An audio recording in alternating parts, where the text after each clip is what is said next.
Conor McGregor versus Michael Chandler. What is going on with the fight? Is it on? Is it off? Let me give you all the information that I have that is in the internet. Everything you need to know in this video.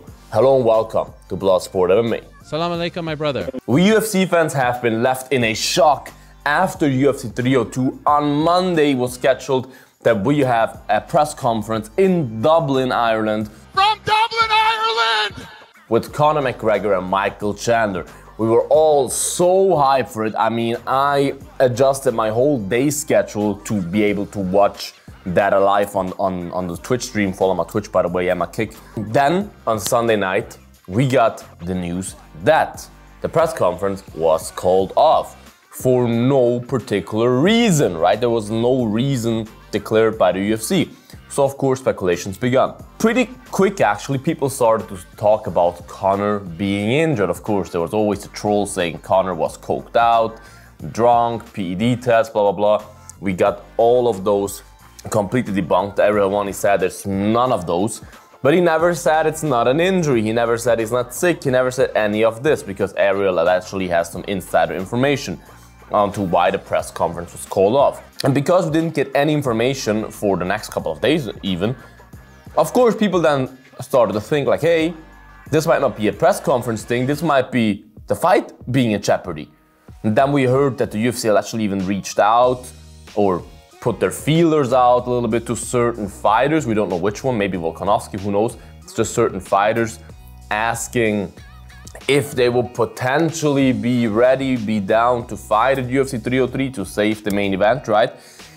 So pretty fast, it became clear that it is on the Conor McGregor side. And without me, this whole ship sink. And that the fight is in jeopardy. Now, the mood is going up and down, if we believe Ariel Helwani. First, people were very scared. The inside people, not the fans, the insider people were very scared that the fight will be off. Now it actually looks much better. I mean, Conor just today posted sparring footage. That probably wasn't from today, the footage. It was some old footage as well, but that gives us hope. Great success. I have to say, I thought that Conor is probably sick because that made the most sense to me. Because for me, if you're injured, you're either injured or not. Like you can go to a doctor's office and they can tell you, hey, you can fight or you can't fight. It's not that complicated. But with an illness, obviously, if you have a real illness, you're really sick, that would make sense why the press conference is off, because when you're real sick, you cannot come to the press conference. And why maybe they would think like, hey, this fight might be in jeopardy because if he's really sick 3 weeks before the fight, that could be a problem. You know what I mean? But then Conor posted a picture in the doctor's office with no context, no comments, nothing, just him laying there smiling, and it looked like an orthopedic doctor's office. I sent for you the number of my plastic surgery. And then you hear Jon Anik, for example, because I really consumed every media I could this week to find out what's going on. Jon Anik mentioned several times, hey, don't forget, Conor broke his leg 2 years ago or 3 years ago. Like, I'm starting to think, and I know, wow, what a genius, that it's probably some problems occurred with his broken leg from 3 years ago, from the Dustin fight in 2021. That maybe some things happened that kind of got Conor and his doctors worried about, hey, will this shin hold up? Will this unbreakable titanium shin bone? And then I've got an unbreakable titanium leg. Hold up during the fight? Is it maybe, I don't know, I'm not a doctor, I have no idea what could happen, but you know, maybe an infection, I don't know, something. I think it's something with his shin bone or maybe with his foot. Conor had problems with his foot in the past. Go watch the whole situation with the Khabib fight where he injured his foot before. And of course, those are all speculations by me.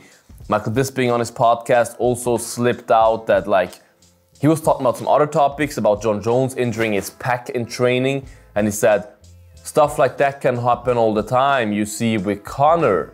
He beat him. He was scheduled to fight Stipe, tore his pec, and injuries happen. Look at McGregor. You know what I mean? Injuries happen all the time. Bisping, did you just leak something? Like, you know what I mean? There's a lot of people who probably know some things who are not allowed to say things, but without even realizing they're giving us hints. But it's really weird, I have to say, it's really weird that after that long of a time, we still have no reasoning at all why the press conference was cancelled. No reasoning at all why all the media has been taken, like all the free fights of Conor on YouTube have been taken down. ESPN is not advertising UFC 303 anymore. It's pretty weird. It's pretty weird. Like, you cannot tell me there's nothing going on. Of course, it could be Conor playing mind games, but I don't think Conor would let down his fans in Dublin. I really don't think he would do that just to play some mind games with Chandler. Chandler stopped posting hashtag UFC 303 underneath his motivational daily quotes, pictures, videos, whatever on Instagram. He stopped putting, look at it, he always had hashtag UFC 303. Since like 2 days, those hashtags stopped. As of right now, as of this day that I'm sitting here, I think it's it's June 7th, I believe, or June 6th, June 7th, Friday. Where's his head at? There is still a world where Conor McGregor versus Michael Chandler gets called off and we might have a new main event. Well, if we have a new main event, I have no idea who it is. I don't think there's any fight in the world that they could put on that would kind of make up for the ticket price, because the ticket prices were absolutely ridiculous. I'm going to Vegas for International Fight Week and I couldn't buy tickets. I thought I can buy tickets, but then I saw the prices and I was like, damn, I can't buy tickets, you know what I mean? So if Conor Chandler is off, they have a real problem, a real problem with the fans especially. And for Chandler, I mean, just imagine waiting like 1.5 years just for the fight to be then off. I don't know if Chandler would accept a replacement or if it would be like, hey, no, I'm gonna fight Conor. I don't care when, but I'm gonna fight Conor. Conor McGregor! But as of right now, I have a feeling it looks kind of better. It feels like the fight is probably still on. But even if it's still on, I don't like that, because Conor is a guy who will fight even if he's injured, even if he couldn't train for 2 weeks. He's that type of guy. You can hate him or love him, but he's that type of guy. And that can be to his own detriment, because he should not be fighting a motivated Michael Chandler that's been training for 2 years now for you, if you literally are injured and couldn't train now for some amount of time. You know what I mean? I don't like that, but we shall see what all the clarity will be. One day we will know all the secrets behind it. Was the mafia involved? The Irish mafia cancelled the press conference? All those crazy theories. Write your theory in the comments, guys. What do you think? Why did the press conference get cancelled? Why didn't we hear anything? Why did Dana White not post anything, any information, any heads up? Write your opinion in the comments, guys. Make sure to like this video, subscribe to the channel. I would appreciate that. Check out the Bloodsport merch, bloodshop.net, best merch store in the MMA game. No cap, free shipping with the code FREE. Check it out. Stay bloody, guys, and until the next one. Bye-bye. Bloodsport out.